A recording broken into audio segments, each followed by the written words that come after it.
रामावतारम संसार सारम भुजगेन्द्रहारम सदा वसंतम हृदयारविंदे भवम भवानी सहितम नमामि भवम भवानी।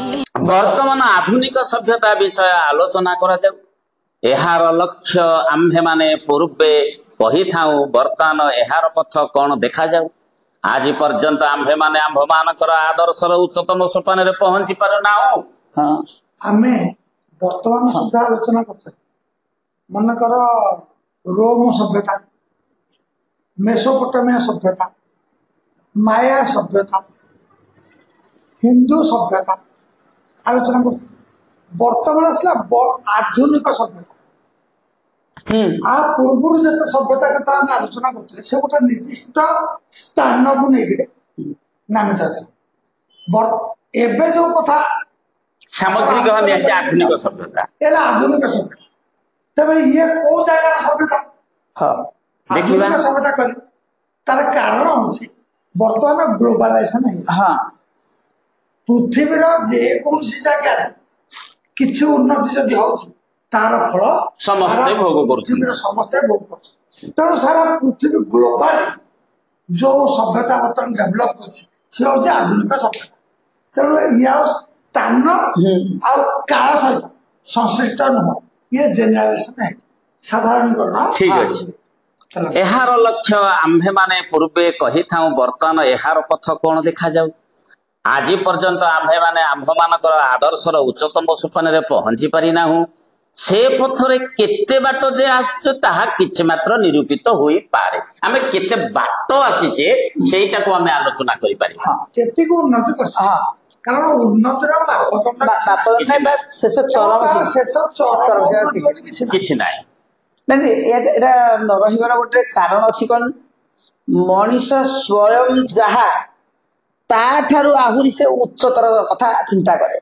मु माने कर देखो प्राचीन पुरातन जो पुरातन प्रस्तर जुग लोक जो मैंने लंगड़ा है बुझे सी चिंता करके गछर बकल पिंधे बकल पुणी आसला चर्म पशु पक्षी चर्मड़ा आए पिंधे ताठू आसिक कपड़ा पहुंचला।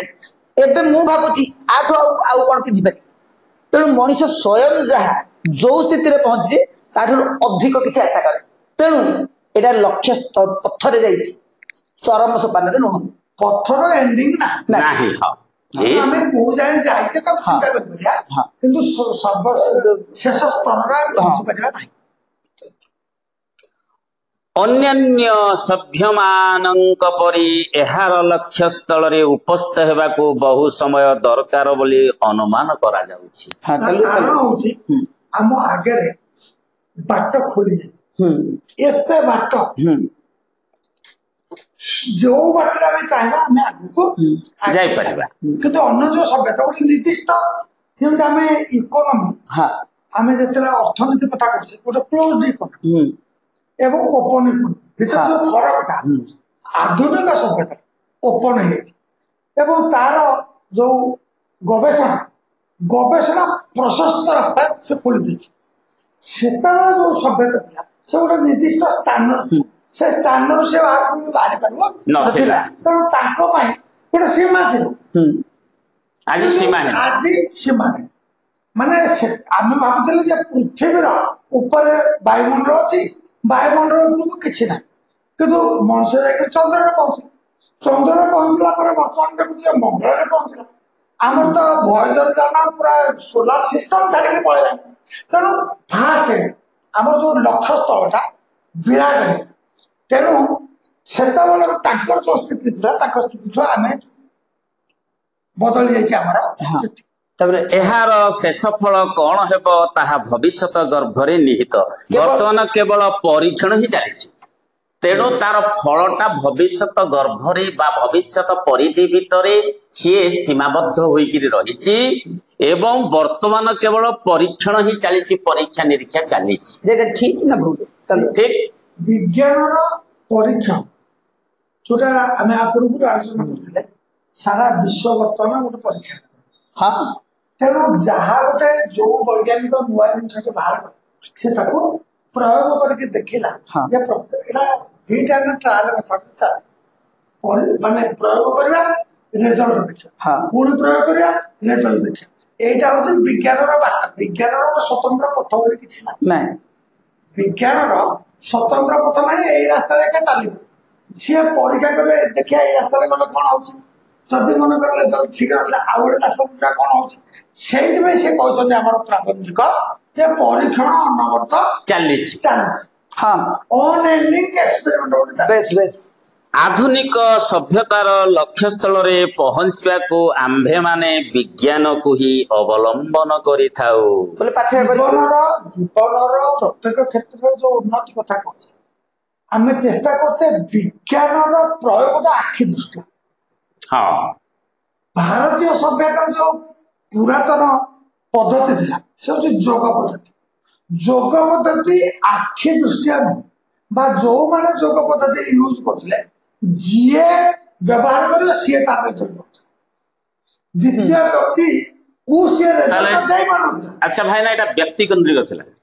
ହଁ ସିଏ ଯିଏ ବ୍ରହ୍ମଚର୍ଯ୍ୟ ପାଳନ କଲା ସିଏ ବ୍ରହ୍ମଚାରୀ ହେଲା। ନାଇଁ ନାଇଁ ବ୍ରହ୍ମଚାରୀ ତାର ସାଧନାର ଫଳ ଯେ ସମାଜ ଦଉଥିଲା ଫଳ ସେ ସମାଜକୁ ଦଉଥିଲା ଆଉ କେମିତି ବ୍ୟକ୍ତିଗତ ନିଜେ ଯାହା ସେ କରୁଥିଲା ହଁ ଏଇ ଯୋଉ ମେସିନଟା ଆମର ଯୋଉ ଶରୀର ମେସିନଟା ସେ ଦେଖୁଥିଲା ଏଇଟା ଗୋଟେ ମାନେ ଆର ସାମର୍ଥ୍ୟ ଏତେ ଅଧିକ ଭଗବାନ ତାଙ୍କ ନିଜ ସ୍ୱରୂପ ଅନୁସାରେ ଶରୀରଟା ଗଠନ କରିଛନ୍ତି ତେଣୁ ଫରକ ହଉଛି କଣ ଆଧୁନିକ ବିଜ୍ଞାନ ଗୋଟେ ଯନ୍ତ୍ର ତିଆରି କଲା ସେ ଯନ୍ତ୍ରଟାକୁ ଯିଏ ବ୍ୟବହାର କଲା ତାର ରେଜଲ୍ଟ ଆସିଲା କିନ୍ତୁ ପୁରାତନ ସଂସ୍କୃତିର ଯୋଉ ବ୍ୟବସ୍ଥା ହିନ୍ଦୁ ସିଷ୍ଟମ ଥିଲା ଶରୀରଟାକୁ ସେ ଯନ୍ତ୍ର କରୁଥିଲା ତେଣୁ ଯିଏ ବ୍ୟବହାର କରୁଥିଲା ସିଏ ନିଜେ ତାର ପ୍ରୟୋଗ ବି କରୁଥିଲା ତାର ରେଜଲ୍ଟ କିଛି ସେ ସମାଜକୁ ଦଉଥିଲା ନୂତନ ଶିଷ୍ୟ ସିଏ କରୁଥିଲା ଶିଷ୍ୟକୁ ବି ତାର ବାଟଟା ବତଉଥିଲେ କିନ୍ତୁ ମେଥଡ ଶିଖାଇବା ଅନେକ କିଛି ଦେଇପାରୁନଥିଲା ସେଇ ଶିଷ୍ୟ ନିଜେ କରିବ ଏବଂ ତାର ରେଜଲ୍ଟ ପାଇବ ଯୋଉଟା ପଦ୍ଧତି କହିବାଟା ସେଇଥିପାଇଁ ବିଜ୍ଞାନଟା ଯେହେତୁ ଖୋଲା ହେଇଗଲା ଯିଏ କେହି ତାର ବ୍ୟବହାର ଯନ୍ତ୍ରଟା ହେଇଗଲା ଯନ୍ତ୍ରଟାକୁ ଯିଏ କେହି ବ୍ୟବହାର କଲା ତେଣୁ ଏଇଟା ସହଜ ହେଲା ସେଇଥିପାଇଁ ବର୍ତ୍ତମାନ ବିଜ୍ଞାନଟାକୁ ପ୍ରୟୋଗ କରିକି ମଣିଷର ଯୋଉ ଶାରୀରିକ ବିକାଶ ବୈଷୟିକ ବିକାଶ ଏଇ ଦିଟି କାମ ସେ କରିଛି କିନ୍ତୁ ନୈତିକ ବିକାଶ ଏବଂ ମାନସିକ ବିକାଶ ବିଜ୍ଞାନ କରିପାରିବ ନାହିଁ ଯଦିଓ ଏମାନେ କହୁଛନ୍ତି ସେ କରିପାରିବ ନାହିଁ ତାହେଲେ ଯଦି ସଂଯମକୁ ଇଏ ବ୍ରହ୍ମଚର୍ଯ୍ୟ ଯୋଡ଼ିଦବା ଏଇ ଯୋଡ଼ିକା ଯଦି ଯୋଡ଼ା ହବ ତେବେ ବିଜ୍ଞାନ ବାହାରିବ କାରଣ ବିଜ୍ଞାନ ହଉଛି ଦି ଧାର ଥିବା ଖଣ୍ଡା ସଦୃଶ ସେ ଦରକାର ପଡିଲେ ନିଜକୁ ବି ଧ୍ୱଂସ କରିଦବ। ତେବେ ବିଜ୍ଞାନ ଆମ୍ଭମାନଙ୍କର ଅବଲମ୍ବନ ଥିବା ସ୍ଥଳେ ତାହା କଣ ଓ ତତ୍ ସାହାଯ୍ୟରେ ଆମ୍ଭେମାନେ କିପରି ଅଗ୍ରସର ହେଉଥାଉ ଓ କିପରି ଲକ୍ଷ୍ୟସ୍ଥଳରେ ପହଞ୍ଚି ପାରିବା ତାହା ଜାଣିବା ପାଇଁ ଆମ୍ଭମାନଙ୍କର ଚେଷ୍ଟା ଅନବରତ ଲାଗି ରହିଛି। ବିଜ୍ଞାନକୁ ବ୍ୟାପକ ଅର୍ଥରେ ବ୍ୟବହାର କଲେ ଆମ୍ଭେମାନେ ଜାଣୁ ଯେ କୌଣସି ବିଷୟରେ ସମ୍ୟକ ଜ୍ଞାନକୁ ବିଜ୍ଞାନ କହିଥାନ୍ତି। ସମ୍ୟକ ସମ୍ପୂର୍ଣ୍ଣ ଯୋଉଟା ଆମେ କହୁଛେ ସମ୍ୟକ ସେ କହୁଛି ସମ୍ପୂର୍ଣ୍ଣ ଟିକି ନିକି ଆମର ଆମୂଳ ଚୂଳ ପ୍ରକୃତରେ ଏଟା ଅଛି ସମ ଉପସର୍ଗ ଅନଚ ଧାତୁରେ କିମ୍ପି ପ୍ରତ୍ୟୟ ଯାହା ରହୁଛି ଅନଚ ଯିବା ଯିବା ବେଲେ ଏଠି ବୁଝିବ ଯେ ଗୋଟେ ଜିନିଷ ବା ଗୋଟେ ବସ୍ତୁକୁ ଆମେ କିଛିଟା ଶକ୍ତି ପ୍ରୟୋଗ କଲେ ସେ ଯୋଉ କାର୍ଯ୍ୟ କରେ ଅର୍ଥାତ ଉତ୍ତମ ରୂପେ ଘନିଷ୍ଠ ଭାବରେ ପ୍ରକୃତ ରୂପେ ତେଣୁ ସମ୍ୟକ ଜ୍ଞାନ ହଉଛି ପ୍ରକୃତ ଜ୍ଞାନ ସମ୍ପୂର୍ଣ୍ଣ ଶୃଙ୍ଖଳିତ ଜ୍ଞାନ ଖଇଚା ନାହିଁ ବେଶ କାରଣ ଆମେ ଯୋଉଟା ବିଶେଷ କହୁଛୁ ବେଶ ଯୋଉ ବିଶେଷ କହୁଛେ ଆମେ ବିଶେଷ ଜ୍ଞାନକୁ ବିଶେଷ ଜ୍ଞାନ ସେଇଟା ହଉଛି ସମ୍ୟକ ଜ୍ଞାନକୁ ବିଜ୍ଞାନ କହିଥାନ୍ତି। ମାତ୍ର ସାଧାରଣତଃ ଜଡ଼ ଓ ଜୀବନ୍ତ ବିଷୟରେ ସୁସମ୍ବନ୍ଧ ଶୃଙ୍ଖଳିତ ସମ୍ୟକ ଜ୍ଞାନକୁ ବିଜ୍ଞାନ ରୂପେ ବ୍ୟବହାର କରାଯାଏ। ଏଠି ଜଡ଼ ଆସିଲା ସେ କହିଲେ ସାଧାରଣତଃ ଜଡ଼ ଓ ଜୀବନ୍ତ ଲିଭିଂ ଆଉ ନନ୍ ଲିଭିଂ କଥା କହୁଛନ୍ତି।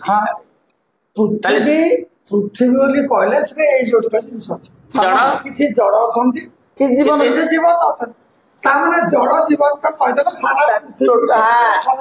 ଏଠି ସମଗ୍ର ବିଷୟକୁ ଏକତ୍ରୀକରଣ କରାଗଲା ଚାଲୁ ଏଣୁ ସାଧାରଣ ବ୍ୟବହୃତ ଅର୍ଥ ଯାହା ବ୍ୟାପକ ଅର୍ଥ ମଧ୍ୟ ତାହା ହିଁ ବୁଝାଇଥାଏ।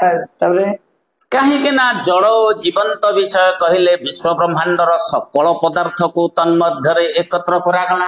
ବିଶ୍ୱ ବ୍ରହ୍ମାଣ୍ଡରେ ଯେତେ ପଦାର୍ଥ ରହିଛି ତାକୁ ସମସ୍ତଙ୍କୁ ନିଆଯାଇଛି। ମୂଳ କଥା ତ ଜଳ ହଉ କି ଜୀବନ ହଉ, ଯୋଉଟା ହେଲେ ଗୋଟେ ତ, ଯୋଉଟା ହେଲେ ଗୋଟେ। ମୁଁ ନହେଲେ ମୋର ଜୀବନ ଅଛି ଆର ଜୀବନ ନାହିଁ। ଏଣୁ ଏମାନଙ୍କର ବିଭିନ୍ନ ବିଭାବ ବିଷୟରେ ଜ୍ଞାନ ହେବା ଯାହା ବିଶ୍ୱ ବ୍ରହ୍ମାଣ୍ଡର ପ୍ରତ୍ୟେକ ପଦାର୍ଥ ବିଷୟରେ ଜ୍ଞାନ ଲାଭ ହେବା ତାହା। ତାର ତ ବିଶ୍ୱ ବ୍ରହ୍ମାଣ୍ଡରେ ମଧ୍ୟ ଜଳ ଆଉ ଜୀବନ ଏତିକି। ସେଠି କହୁଛନ୍ତି ଆମର କୁହାଯାଇଛି ଯେ ପିଣ୍ଡ ବ୍ରହ୍ମାଣ୍ଡ ଏକମତ କଥା ଜାଣନ୍ତି ସୁଜ୍ଞାନୀ ପଣ୍ଡିତ। ତାହେଲେ ଏଠି ଯୋଉ ବିଭାବ କଥା କହିଲେ ଇଏ ଗୋଟେ ବ୍ୟାପକ ଅର୍ଥରେ ବ୍ୟବହାର କରିଛନ୍ତି ପ୍ରାବନ୍ଧିକ, ଯୋଉଟାକୁ ଆମେ କହୁଛେ ବି ଉପସର୍ଗ ଭୂ ଧାତୁରେ ଅପ୍ରତ୍ୟୟ ବା ଆମର ଭାବରେ ମଧ୍ୟ ଅ ହଉଛି, କରଣରେ ମଧ୍ୟ ଆମେ ଅପ୍ରତ୍ୟୟ କରୁଥାଏ। ତାହେଲେ ଏହାର ଅର୍ଥ କଣ ନା ନିଜର ଗୋଟେ ପରିଚୟ ବା ଗୋଟେ ବିବିଧ ରସ। ତେଣୁ ଏଠି ଆମେ କହିବା ଏଣୁ ଏମାନଙ୍କର ବିଭିନ୍ନ ରସ ବିଷୟରେ ବା ପରିଚୟ ବିଷୟରେ ଜ୍ଞାନ ହେବା ଯାହା ବିଶ୍ୱ ବ୍ରହ୍ମାଣ୍ଡର ପ୍ରତ୍ୟେକ ପଦାର୍ଥ ବିଷୟରେ ଜ୍ଞାନ ଲାଭ ହେବା ତାହା। ତେଣୁ ବସ୍ତୁ ବିଷୟରେ ଯେଉଁ ରସ, ଯେଉଁ ଭାବ ବିଷୟରେ ଯେଉଁ ରସ, ଯେଉଁ ପରିଚୟ ରହିଛି ସେଇଟା ହଉଛି କଣ ନା ବିଶ୍ୱ ବ୍ରହ୍ମାଣ୍ଡର ପ୍ରତ୍ୟେକରେ ସେୟା ରହିଛି। ତେଣୁ ବିଶ୍ୱ ବ୍ରହ୍ମାଣ୍ଡର ପ୍ରତ୍ୟେକ ପଦାର୍ଥ ବିଷୟରେ ଜ୍ଞାନ ଲାଭ ହେବାଟା ମଧ୍ୟ ସ୍ୱାଭାବିକ। ସୁତରାଂ ଆମ ମାନଙ୍କର କଳା ବିଦ୍ୟା, ଦର୍ଶନ, ମନସ୍ତତ୍ଵ, ଇତିହାସ ପ୍ରଭୃତି ଯାହାକୁ ସାଧାରଣ ଲୋକେ ବିଜ୍ଞାନ ବୋଲି ଭାବି ନଥାନ୍ତି, ଇତିହାସକୁ ମଧ୍ୟ ଭାବୁନାହାନ୍ତି, ସେ ପ୍ରତ୍ୟେକ ବିଜ୍ଞାନର ଅନ୍ତର୍ଭୁକ୍ତ ବା ଅନ୍ତର୍ଗତ। ହଁ, ଆଧୁନିକ ଏଇ ଯୋଉ ଶିକ୍ଷା ପ୍ରଣାଳୀ ମଧ୍ୟ କହିଛି, ସେ ସାହିତ୍ୟ ହଉ, ଇତିହାସ ହଉ, ରାଜନୀତି ବିଜ୍ଞାନ ହଉ, ଭୂଗୋଳ ହଉ, ପଦାର୍ଥ ବିଜ୍ଞାନ ହଉ ବା ରସାୟନ ବିଜ୍ଞାନ ହଉ, ଉଦ୍ଭିଦ ବିଜ୍ଞାନ ହଉ ବା ପ୍ରାଣୀ ବିଜ୍ଞାନ ହଉ, ଇଏ ସମସ୍ତ ହଉଛି ବିଜ୍ଞାନର ଅନ୍ତର୍ଭୁକ୍ତ। କାରଣ ସବୁ କିଛି ଶୃଙ୍ଖଳିତ ସୁସଂହତ ଭାବରେ ତାକୁ ରଖାଯାଇଛି। ଏ ସବୁ ତ ଜ୍ଞାନ ନା। ହଁ ହଁ, ଯଦି ସବୁ ଜ୍ଞାନ ତା ବିଷୟରେ ପୁଙ୍ଖାନୁପୁଙ୍ଖ ତଥ୍ୟ ସଂଗ୍ରହ ବିଜ୍ଞାନ। ତେଣୁ ବିଜ୍ଞାନ ଆମେ ବର୍ତ୍ତମାନ ଆମେ ଯୋଉମାନେ ପ୍ରଚଳିତ ଧାରାଟାକୁ ଦେଖୁଛେ, ଏଠିକି ଭୌତିକ ବିଜ୍ଞାନ ତାକୁ ଆମେ ଭାବୁଛେ ବିଜ୍ଞାନ। କିନ୍ତୁ ବିଜ୍ଞାନର ଯୋଉ ଗୂଢ ରହସ୍ୟ ରହିଛି, ଏଇ ଯୋଉ ସାହିତ୍ୟ ଆମକୁ ସାହାଯ୍ୟ କରୁନି, ସାହିତ୍ୟ ସାହାଯ୍ୟ କରୁନି। ମନସ୍ତତ୍ଵ ତମର ମନଟାକୁ ଷ୍ଟଡି କରିବା ପାଇଁ ନାହିଁ କି, ମାନସିକତା ବିକାଶ ଦରକାର ଆମେ, ତେଣୁ ମନସ୍ତତ୍ଵ ଦରକାର। ତେଣୁ ଦର୍ଶନ ମଧ୍ୟ ଆମକୁ ବାଟ ଦେଖଉଛି, ଆମର ଯୋଉ ଚାଲିବାର ଯୋଉ ପଥ ତାକୁ ବାନ୍ଧିବାର ଦାୟିତ୍ୱ ବିଜ୍ଞାନର, ଦର୍ଶନର। ତେଣୁ ଏଇ ସବୁ ପାଇଁ ବିଜ୍ଞାନ କେହି ହେଲେ ବିଜ୍ଞାନରୁ ବାହାର ନୁହେଁ। ଠିକ ଅଛି। ଆମ୍ଭେମାନେ ଏହି ବିଜ୍ଞାନ ବଳରେ ଆମ୍ଭମାନଙ୍କର ସଭ୍ୟତାର ଉଚ୍ଚତମ ସୋପାନ ଆରୋହଣ କରିବା ପାଇଁ ଉଦ୍ଯୋଗ ଲଗାଇଥାଉ, ଚେଷ୍ଟା ଲଗାଇଥାଉ। ଜଡ଼ ବିଜ୍ଞାନ ମୂଳରେ ଆମ୍ଭମାନଙ୍କର ଗଣିତ ଶାସ୍ତ୍ର ନିହିତ। ତାହେଲେ ଜଡ଼ ବିଜ୍ଞାନ ମୂଳରେ ଆମେ ଗଣିତ ଶାସ୍ତ୍ରକୁ ଖୋଜିଥାଉ, ତାହାରି ବଳରେ ଜଟିଳତମ ସମସ୍ୟା ମାନ ଅନାୟାସରେ ସାଧିତ ହୋଇପାରୁଅଛି। ଜଡ଼ ବିଜ୍ଞାନ ଦୁଇ ଭାରେ ବିଭକ୍ତ, ପଦାର୍ଥ ବିଜ୍ଞାନ ଓ ରସାୟନ ବିଜ୍ଞାନ। ଜଡ଼ ବିଜ୍ଞାନରେ ଗଣିତ ଅଛି, ତା କାରଣ ଅଛି। ଗଣିତ ହଉଛି ସଂଖ୍ୟାର ବିଜ୍ଞାନ, କେବଳ ସଂଖ୍ୟାରେ ଖେଳିଥାଏ। ତେବେ ସାରା ବିଶ୍ୱ ବ୍ରହ୍ମାଣ୍ଡ ଯେତେ ପଦାର୍ଥ ଅଛି ତାର ଗୋଟେ ସ୍ୱତନ୍ତ୍ର ହିସାବ ଅଛି। ଗୋଟେ ଆନୁପାତିକ ହିସାବ। ଯେମିତି ସୂର୍ଯ୍ୟଠୁ କେତେ ଦୂରରେ ବୁଧ ରହେ, ତା ମଝିରେ ଆଉ କେହି ନାହାନ୍ତି। ସେମିତି ବୁଧ ପରେ କିଏ ଅଛି? ଶୁକ୍ର ଅଛି। କେତିକି ଡିଷ୍ଟାନ୍ସରେ ପୁରା ହିସାବ ତାକୁ କେପ୍ଲର ଥିଓରିରେ ପୁରା ବାହାର କରାଯାଇଛି। ଠିକ ଅଛି, ଆଗକୁ ସେଇ କଥା ଦର୍ଶାଉଛନ୍ତି ଆପଣ ଯୋଉଟା କହିଲେ, ବହୁତ ସୁନ୍ଦର। ତେଣୁ ଆ ପଛରେ ଗଣିତ। କେବଳ ସେତିକି ନାହିଁ, ତମର କେତେଟା କାନ ଅଛି ନା ଯୋଡେ କାନ ଅଛି, ଇଏ ବି ଗଣିତ।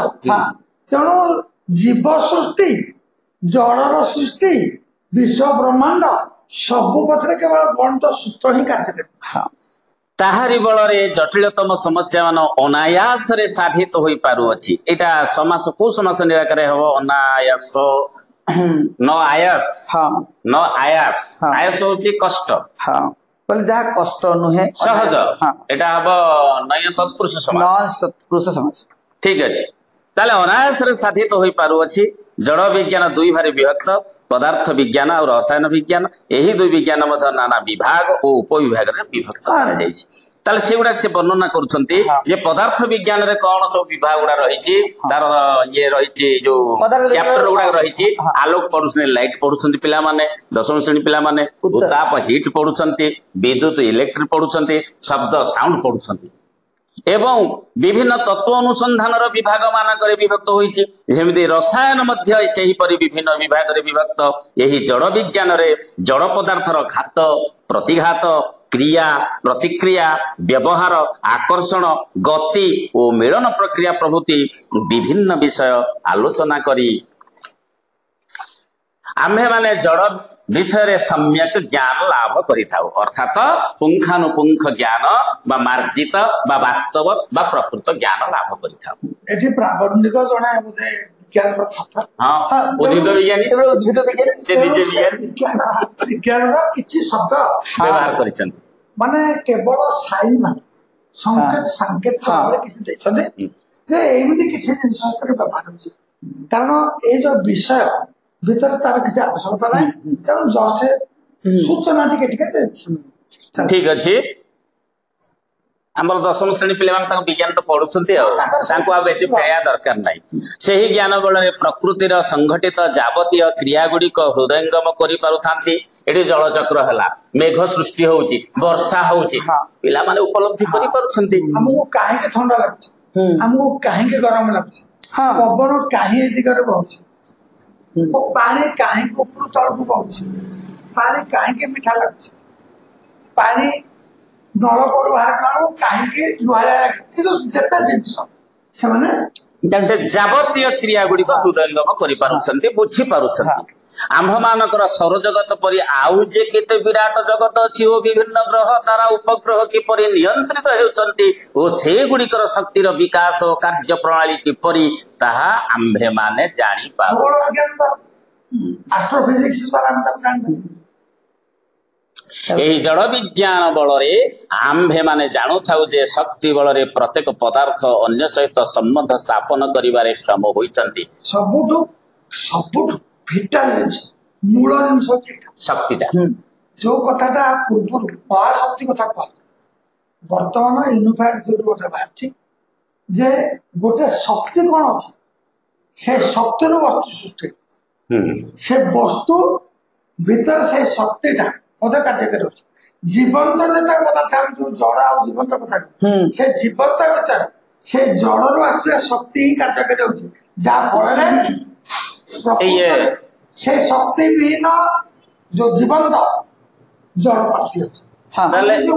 ନିରାକାର ଭାଇ, ଏ ତ ମହାଶିବରାତ୍ରି କବିତାରେ ଗୋପବନ୍ଧୁ ଦାସ ସେଇ କଥା କହିଛନ୍ତି।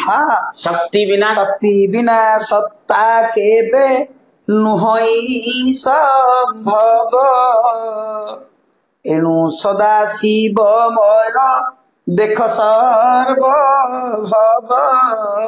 ଇଏ ଭାରତୀୟ ଫିଲୋସଫି, ଭାରତୀୟ ଦର୍ଶନରେ ସେ ବିଜ୍ଞାନ କଥା ଗୁଡା ଏମିତି ଭାବରେ ତା ଭିତରେ ନିହିତ ରହିଛି, ରସ ଦେଇକିରି ଭରେଇଛନ୍ତି। ତାକୁ ବୁଝି ଯେତେବେଳେ ତମେ ଚେଷ୍ଟା କରିବ, ଯଦି କାହାର ମାନସିକ ସ୍ତର ସେତିକି ବଢିଯାଏ, ସେ ତାକୁ ବୁଝିପାରିବ ବିଜ୍ଞାନଟା ତା ପଛରେ କଣ। ତାହା ଛଡା ଆମ୍ଭେମାନେ ବୈଷୟିକ ଉନ୍ନତିରେ ଏତେ ଅଗ୍ରସର ହୋଇଥାଉ ଯେ ପୂର୍ବବର୍ତ୍ତୀ ମାନବ ତାହା ସ୍ୱପ୍ନରେ ସୁଦ୍ଧା ଭାବିଥିଲେ କି ନାହିଁ ସନ୍ଦେହ। ତାହେଲେ ପୂର୍ବବର୍ତ୍ତୀ ବୈଜ୍ଞାନିକ ମାନେ ସ୍ୱପ୍ନରେ ସୁଦ୍ଧା ଭାବିଲେ, ଆମେ ଯେତିକି ପହଞ୍ଚି ପାରିଲେ ସନ୍ଦେହ ଭାବିଥିଲେ କିନ୍ତୁ ଏଇ ଯୋଉ ସଭ୍ୟତା ଆମେ ଯେମିତି ଗ୍ରାଫ କରୁଛେ, ଯେମିତି ଆମର ଅର୍ଥନୀତିଟା ବଢୁଛି ଆଉ କମୁଛି, ସେମିତି ସଭ୍ୟତାର ଅପଡାଉନ ଅଛି। ଆମେ ଯେତିକି ଜାଣିଥିଲେ ଆଗରୁ ଜାଣିନଥିଲେ ସେମିତି କିଛି ନାହିଁ। ଆଗରୁ ମନ୍ତ୍ର ଦ୍ୱାରା ଯାହା କରୁଥିଲେ, ଆମେ ଯନ୍ତ୍ର ଦ୍ୱାରା କରୁଛୁ, ଏବଂ ସେମାନେ ମନ୍ତ୍ର ଦ୍ୱାରା ଯାହା କରିପାରୁଥିଲେ ଆମେ ଯନ୍ତ୍ର ଦ୍ୱାରା ସେତିକି ଜାଣିପାରି ନାହିଁ ତା ଅର୍ଥ ନୁହଁ ସେମାନେ ଜାଣିନଥିଲେ ସେମାନେ ହୁଏତ ଆମଠୁ ଅଧିକ ଜାଣିଥିଲେ ସନ୍ଦେହ ଶବ୍ଦ ଲାଗି ହଁ ସନ୍ଦେହ। ଠିକ ଅଛି ଆମ୍ଭେମାନେ ଆଜି ଏହି ଜଳ ବିଜ୍ଞାନ ବଳରେ ବିଭିନ୍ନ ଧାତୁ ଓ ଉପଧାତୁ ଉପାଦାନ ବିଶୁଦ୍ଧ ଭାବରେ ଆହରଣ କରିପାରୁଛୁ ରେଳ ରେଳ ମଟର ଉଡାଜାହାଜ ବୁଡାଜାହାଜ ବେତାର ଯନ୍ତ୍ର ରେଡିଓ ଟେଲିଭିଜନ ଟେଲିଫୋନ ପ୍ରଭୃତି ବିବିଧ ଉପକରଣରେ ବୈଷୟିକ ସୁଖ ସମୃଦ୍ଧି ସମ୍ପାଦନରେ ଯଥେଷ୍ଟ କ୍ଷମ ହୋଇଅଛି ବିରାଟ ସାଗର ଆଜି ଦୁର୍ଲଙ୍ଘ ହୋଇନାହିଁ ଯେ ତୁଙ୍ଗ ହିମାଳୟ ଦୁରୂହ ହୋଇ ରହିନାହିଁ ଏସବୁର ମୂଳରେ ଏହି ଜଳ ବିଜ୍ଞାନର ଅନୁଶୀଳନ ଓ ଚର୍ଚ୍ଚାର ଫଳ ବିଦ୍ୟମାନ ସେ ଯୋଉ ଜିନିଷଟା ଆମେ ଚକୁଳି ଖାଇବା ସମାଜରେ କିଛି ଚକୁଳି ଖାଇବା ଲୋକ ଅଛନ୍ତି ତାଙ୍କ କାମ ହେଲା କେବଳ ବିଜ୍ଞାନର ଯୋଉ ଫଳଟା ଉପଭୋଗ କରିବା କିଛି ଲୋକ ଅନବରତ ଗବେଷଣାରେ ଲାଗିଛନ୍ତି ବିନ୍ଧବଣିଆ ଲୋକ ଚକୁଳି ଚକୁଳି ତିଆରି କରିବା ଲୋକ ତା ବିନ୍ଧ ତିଆରି କରିବା ଲୋକ ତାଙ୍କ କାମ ଅଲଗା ତାଙ୍କ କାମ ଜଳ ବିଜ୍ଞାନର ବିଶେଷତ୍ୱ ହଉଛି ଏଇଟା ଯେ ଯିଏ ତିଆରି କରି ସେ ଯଦିଓ ସବୁ ଜାଣିଛି କିନ୍ତୁ ବ୍ୟବହାର କରିବା ଲୋକ ସମସ୍ତେ ଯୋଉମାନେ କିଛି ଜାଣିନଥାନ୍ତି ତାଙ୍କ କାମ ହେଲା ବ୍ୟବହାର ମୋବାଇଲଟା ଭାଙ୍ଗିଗଲେ କିଏ ସତ କରିବ ମେକାନିକ କେବଳ ସତ କରିବ ମନେକର କୌଣସି କାରଣରୁ ଆଟମ ବମ୍ ପଡିକି ମୋବାଇଲ ଇଣ୍ଡଷ୍ଟ୍ରି ଏତେ ସବୁ ଧ୍ୱଂସ ଆମେ ତମେ ଯୋଉ 3 ଜଣକ ବସେ ଆମେ ଲାଗିକିରି ମୋବାଇଲ ତିଆରି କରିବା କାରଣ କଣ ଜଳ ବିଜ୍ଞାନର ଏଇ ଗୋଟିକ ହଉଛି ଅସୁବିଧା ଯିଏ ତିଆରି କରିଥାଏ ସିଏ ତା ଜ୍ଞାନ ଯାହାକୁ ଦବ ତା ପାଇଁ ବି ଯନ୍ତ୍ର ଦରକାର ଯନ୍ତ୍ରଟି ତିଆରି କରିବା ପାଇଁ ଆଉ ଗୋଟେ ଯନ୍ତ୍ର ଦରକାର କିନ୍ତୁ ଆମର ଯୋଉ ଦର୍ଶନ ଥିଲା ପୂର୍ବବର୍ତ୍ତୀ ଯୋଉ କାର୍ଯ୍ୟ ଥିଲା ସେଥିରେ ଯିଏ କେହି ସେ ମେଥଡ ଯିଏ ପକେଇଲା ସେ ତାକୁ ୟୁଜ କଲା ସେଇଥିପାଇଁ ସେ କହୁଛି ଯେ ବିଜ୍ଞାନର ଯୋଉ ଗବେଷଣା ଲବ୍ଧ ଫଳ ମଣିଷକୁ ଏତେ ପ୍ରଭାବୀ କରିଦେଇছে এই ବିଜ୍ଞାନ ବଳରେ ସିଏ ଆଜି ଭୂମିରୁ ଭୂମା ପର୍ଯ୍ୟନ୍ତ ଦୂରତାକୁ ଅତିକ୍ରମ କରିଛି ସମଗ୍ର ଆଧୁନିକ ବିଶ୍ୱକୁ ଗୋଟିଏ ଆଧୁନିକ ଛୋଟ ଗାଁ ଭଳି ଦେଖିଦେଲାଣି ମାନେ ଦ୍ରୁତଗାମୀ ଯାନବାହନର ବ୍ୟବହାର ଫଳରେ ପୃଥିବୀର ଦୂରତାକୁ ଜିଣିଛି ଏବଂ ଅତଳ ସାଗରରେ ବୁଡ଼ି ମୁକ୍ତା ସଂଗ୍ରହ କରିପାରିଛି ଦୁରାରୋଗ୍ୟ ବ୍ୟାଧିକୁ ମଧ୍ୟ ନିୟନ୍ତ୍ରଣକୁ ଆଣିପାରିଛି ବିଜ୍ଞାନ ବଳର ଅସମ୍ଭବକୁ ସମ୍ଭବ କରିପାରିଛି ସେଇଥିପାଇଁ କୁହାଯାଇଛି ଯେ ବିରାଟ ସାଗର ଦୁର୍ଲଙ୍ଘ୍ୟ ନାହିଁ ଅର୍ଥାତ କୌଣସି କଥା ମଣିଷ ପାଇଁ ଅସମ୍ଭବ ନୁହଁ ଏଇଟା ସରଳ ଅର୍ଥରେ ପଡୁଛି ଏବଂ ତୁଙ୍ଗ ହିମାଳୟ ଦୁରୂହ ହୋଇ ରହିନାହିଁ ଅର୍ଥାତ ହିମାଳୟ ଯୋଉ ଉଚ୍ଚତମ ଶୃଙ୍ଗ ସେଠି କେହି ଯାଇପାରୁନାହାନ୍ତି ଅମ୍ଳଜାନର ଅଭାବ ଯିବାଟା ସହଜ ନୁହେଁ ସମ୍ଭବ ନୁହେଁ ଆଜି ତାହା ଦୂରୀଭୂତ ହେଇଗଲାଣି ବିଜ୍ଞାନ କଣ କଣ ସେଠି ଅନୁପସ୍ଥିତ ଅଛି ତାକୁ ନେଇକି ପଠଉଛି ତାହେଲେ ଦୁରୂହ ଅର୍ଥ କଷ୍ଟସାଧ୍ୟ ଆଉ କଷ୍ଟସାଧ୍ୟ ହୋଇ କିଛି ନାହିଁ ବିଜ୍ଞାନ ଦ୍ୱାରା ତ ତାହେଲେ ଆମେ ଏଇ ସିଦ୍ଧାନ୍ତରେ ପହଞ୍ଚିଲେ ଆଜି ଉଚ୍ଚ ହିମାଳୟ ତୁଙ୍ଗ ହିମାଳୟ ଆଜି ଦୁରୂହ ହୋଇନାହିଁ କି ଅଥଳ ସମୁଦ୍ର ଦୁର୍ଲଙ୍ଘ ତରଙ୍ଗାୟିତ ସିନ୍ଧୁ ଆଜି ଆମ ପାଇଁ ଅଲଙ୍ଘ୍ୟ ବା ଦୁର୍ଲଙ୍ଘ୍ୟ ହୋଇନାହିଁ ଆମେ ତାକୁ ଲଙ୍ଘି ପାରୁଛେ ବିଜ୍ଞାନକୁ ନେଇକରି ଉଡାଜାହାଜରେ ଉଡି ପାରୁଛେ ଉଡାଜାହାଜରେ ଉଡି ପାରୁଛେ ସବୁ ମୂଳରେ ରହିଛି ବିଜ୍ଞାନ ଏ ସବୁ ସମ୍ଭବ ଅଛି ବିଜ୍ଞାନ ଜଳ ବିଜ୍ଞାନ ଆଜ୍ଞା ତେବେ ଆଜିର କାର୍ଯ୍ୟକ୍ରମକୁ ଏଠି ରଖିବା ପୁଣି ପରବର୍ତ୍ତୀ କାର୍ଯ୍ୟକ୍ରମ ଆଗାମୀ ଅଧ୍ୟାୟରେ ସେ ପର୍ଯ୍ୟନ୍ତ ଆମେ ବିଶ୍ରାମ ନିଅନ୍ତୁ ଜୟ ଜଗନ୍ନାଥ।